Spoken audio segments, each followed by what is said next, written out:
Hey guys, in this video I'm going to explain what's the deal with the Man in the Wall as well as the Archons, my afterthought on them after I played New War, and what's likely going to transpire next in Warframe, so sit back. So there's major spoilers in this video, so this is your only warning. Alright, so the Man in the Wall had a major appearance in Warframe, in the New War. I didn't really believe he was going to be in New War. However, I did think when he did make his appearance, it was gonna be like god tier. It was gonna look really godly, which is why I made those other videos, including the Stargate one. And then I kind of gave a warning or implication to not assume that he's a god. And I don't just mean like a god of light. I mean any kind of god. Obviously, a god of hell as well is implied there. So, despite his godly power, I still don't believe he's a god. Anyway, so in the New War, we really did make a deal with the Man in the Wall for abilities and immunity to survive the Void, like I kind of assumed before. And it seems like what he gets out of it is our light. That's what he said in the quest. Maybe that's just me overthinking things like I always do, but he straight up said this.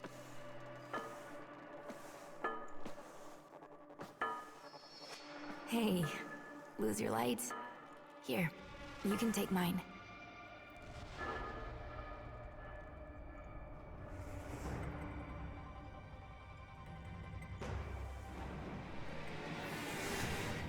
Thanks, kiddo. I think I will. So the reason I take what he keeps saying literally is because Jinn, demon, god, whatever the hell you want to call them, they do play with words a lot, and they literally mean what they say. So that's why you have to be careful. Even like in old-fashioned stories with like Jinn, you have to be careful what is said because they're gonna take it literally. So what exactly is the light?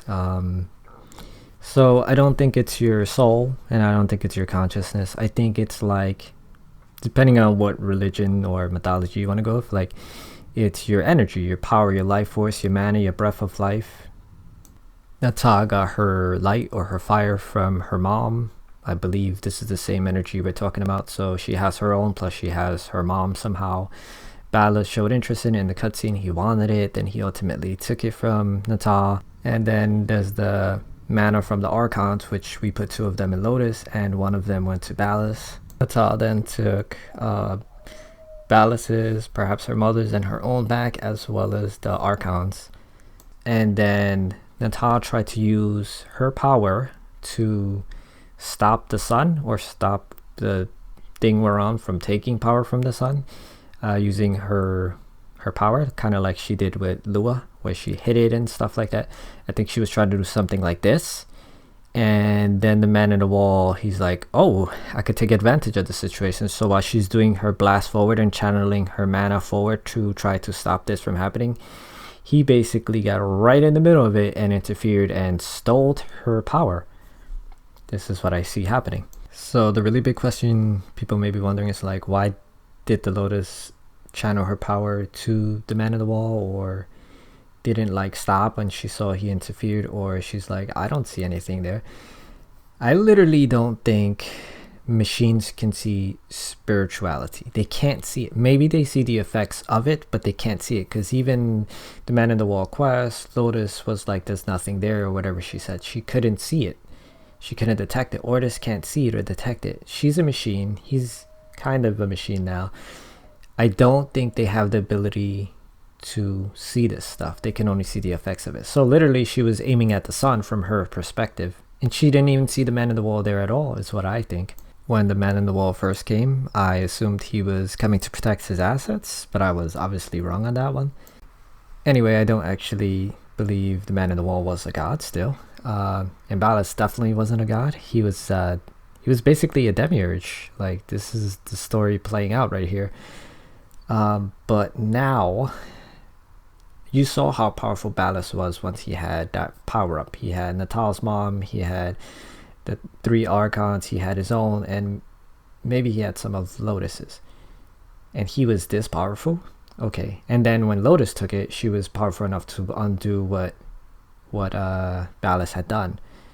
The scary part is now the man in the wall has whatever power he had on top of what they just had in him right now.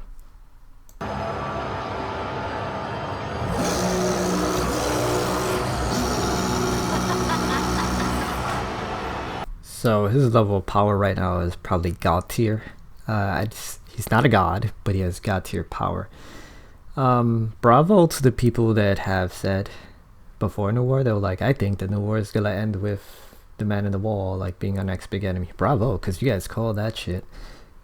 Because what has to happen next is we're gonna have to stop him. So you guys may be here to figure out my thoughts of how this would even be approachable. So I'm gonna put a hypothesis. I think they're doing Gnosticism here, and I'm not talking about Christianity's version of it. I'm talking about the old way. So I'm not gonna explain every detail about it and bore you guys to death. I'm just gonna give you little tidbits and try to explain it in a way you understand. And why do I now think this when before I was saying he was a jinn? Well, he still can be a jinn or jinn-like. But the really key thing that really led me to believe this is old school Gnosticism is 1, the introduction of the archons into Warframe, and 2, the appearance of how the man of the wall looked, that talisman he was on. I remember seeing this image on like a picture of a parchment, which was an illustration of it, and it looked pretty much exactly the same. And the category of which this study was under was Gnosticism, and it was specifically archons. So then you may be wondering, what the fuck is an archon then? So archons are kind of like daemons, or like you could translate it into whatever religion you have or mythology. Like you could say they're jinn, they're demons, they're angels, they're whatever they're gods. Like there's different tiers of them. You could even say like they're goblin, they're fae. It doesn't matter what you call them. They're spiritual beings, and some can be really weak and some can be really powerful, like godlike powerful. And their goal, the whole purpose to them is basically they want to keep us bound to our celestial planes. And I don't just mean like we stay on Earth and we never get to the stars. Well, it technically does mean that, but it also doesn't mean it exactly like that. It means it in a spiritual format. Way I could try to describe it with our understandings is kind of like archons are jailers.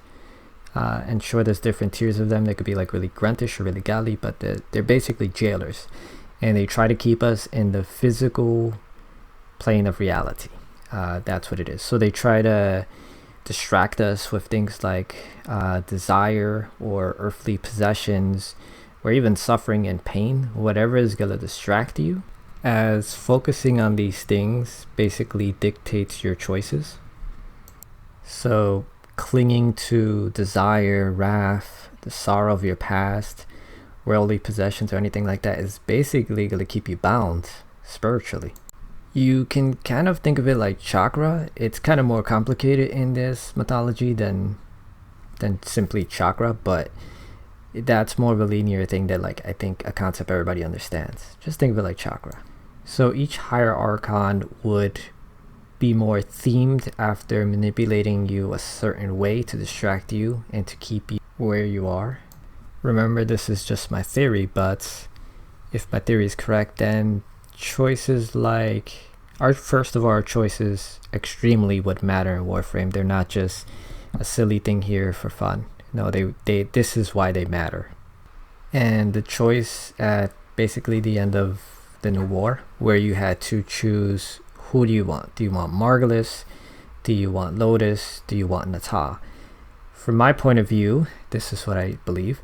I think if you choose Margulis, that's the dark choice, because you are basically wanting her to be someone she's not for your selfish reasons, because of your pain, because of your sorrow, because you miss her, because you're clinging to this idea you're not able to move past. It's basically the bad choice.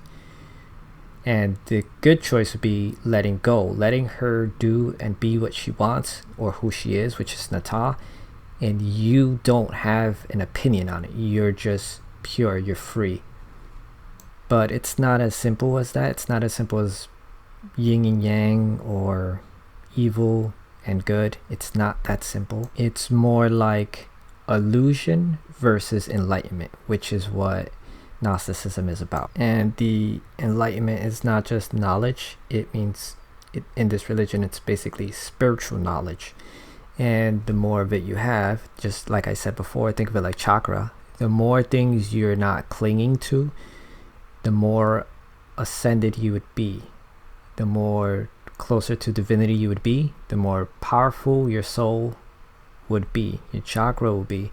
And then maybe, then, I don't know how this would be interpreted game-wise, but maybe then you would actually be able to be on par with a god, or immune to some of their abilities. I don't know. Awesome if you guys put your thoughts about this down in the comments. And whatever choices you made so far, I really don't think you have to worry about it, because I think there's going to be a whole shitload more choices coming our way. And it kind of is hard, because we all are slaves to our own psyche. Like we make the choices we make because it's extremely hard to make a choice that's not us. I get it, but to be enlightened, that's how you would do it. I also think that there's going to be more archons, maybe stronger ones than the ones we fought before, maybe some weaker ones than the ones we fought before, and each of them may be jailing a specific celestial body, not just planet, celestial body, and they're going to be themed. Like maybe this is a lust planet and everyone is just like infatuated with this, and they're all brain controlled and, you know, doing, yeah, so you have to fight that. You have to fight the control over it, and you have to free them, kind of like Stargate. Also, we're gonna have to take out the man in the wall, maybe to reclaim Lotus's power, or maybe just to knock his ass down a few pegs, because he's getting a bit too powerful. And I do think it may be our fault. I think maybe the void itself was a prison, and we let him out like idiots, you know, to save ourselves. But now we doomed the entire universe because of that.